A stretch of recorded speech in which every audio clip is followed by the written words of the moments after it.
Prof Grant Schofield here, and welcome to another Pre-Cure Live. Hopefully, if you're watching this, you also got started on our Pre-Cure Me program, the lockdown edition, just to get you through this whole unprecedented time of uncertainty and the best possible health, best possible immune system, make some gains, keep going forward. Tonight I want to talk about sleep. Well, actually, hang on, before I do that, of course in Pre-Cure Me you're accumulating points, and I'm on 4 points all 3 days so far, so let us know in the comments how you're going with your points, where you've gone well, where you've slipped up. It's okay to slip up, but we're aiming for as good as we can here.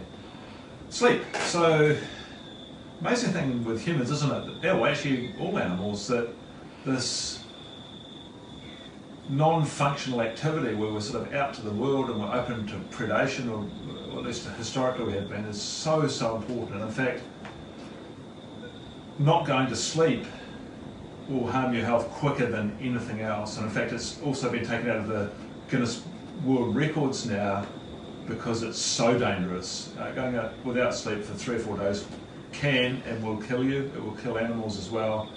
It's so vital for our health. So what about it? What about this biology and the architecture of sleep and what's going on? Well, I think there's a few basic principles that are worth thinking about here.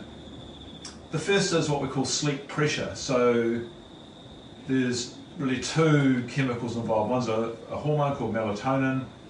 When you're awake during the middle of the day and you're exposed to bright light, sunlight, which is high in blue wavelength light, that's suppressed down.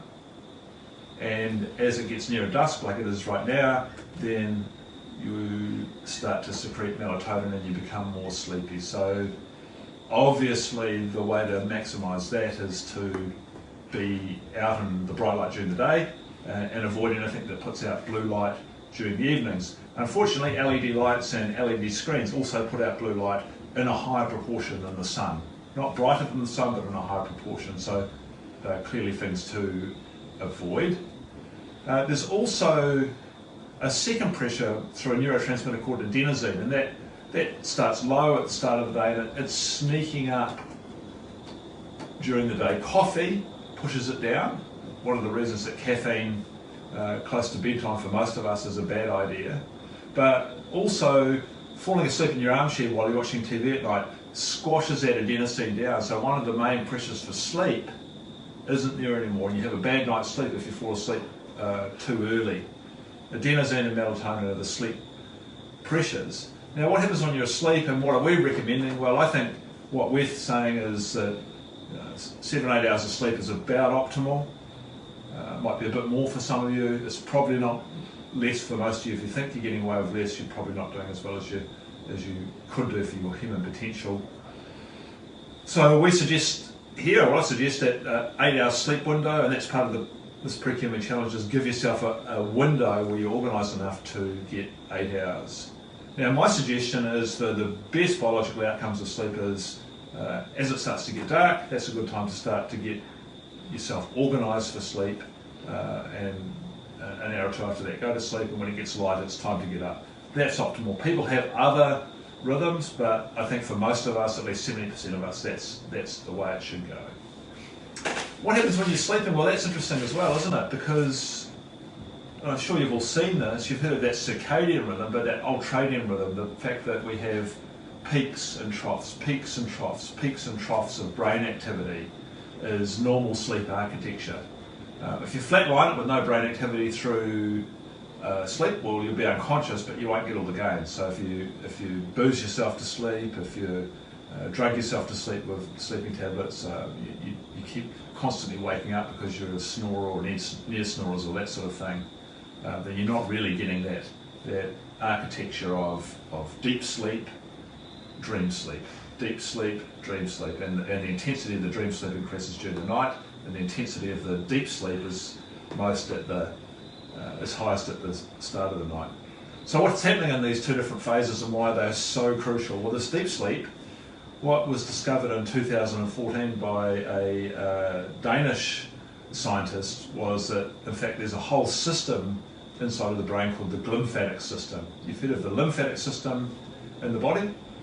in the brain there is the glymphatic system, and it's really a cleaning cycle, and the flow through the glymphatic system goes up threefold during deep sleep. Deep sleep is crucial for uninflaming your brain. You can think about perhaps going to bed with a bit of inflammation, mild brain damage from being awake that day. The repair and rejuvenation of that is in deep sleep. If you go to bed too late, then you don't make up for that loss of deep sleep. So going to bed when an hour or two after it gets dark gives you a chance to get the most out of that deep sleep and clear it away. Interestingly, for things like Alzheimer's prevention, it clears out tau, beta amyloid, and those sorts of products implicated in the formation of Alzheimer's disease.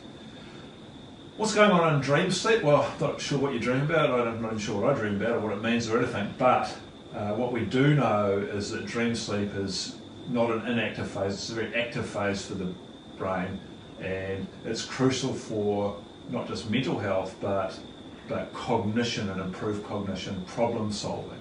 So you might think about during the day you accumulate postal notes through the brain, and during that dream sleep at night you start to move those postal notes around the brain and put them in the right place. And that's a really crucial function of this deep sleep is neuroplasticity and neural reorganisation.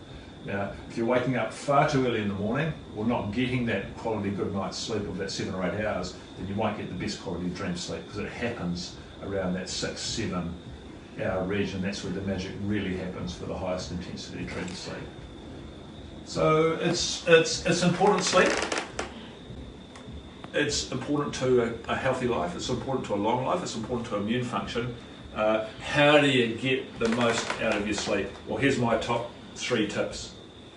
First one for me, go to bed tired, physically tired. And that's a crucial thing, I think. Physically tired is good. The second thing is avoid blue wavelength light, especially in that time just before bed. So get off your device, for God's sake. Start reading something. And if you want to start reading something, my best recommendation, and I hope it sends to you to sleep, but it won't, because it's a very, very good book, is Matthew Walker's Why We Sleep book. And that is to me, that is the best read I've had in the last year. Why We Sleep. I'll put the link up in the notes underneath the Facebook page here. Number 3, get hot, then get cold. And I think that's a critical thing. If you can get blood going to your legs and arms and that sort of thing, then it drains away back into the central organs, and that enhances melatonin. So a hot bath before bed. We're lucky to have a spa, and I'm just about to go and have a hot spa to prepare myself for bed, is the best thing. So get tired, get off the devices, get hot, then get cold. I want to finish with pointing you just to one more resource with Matthew Walker, who's really the sleep guru.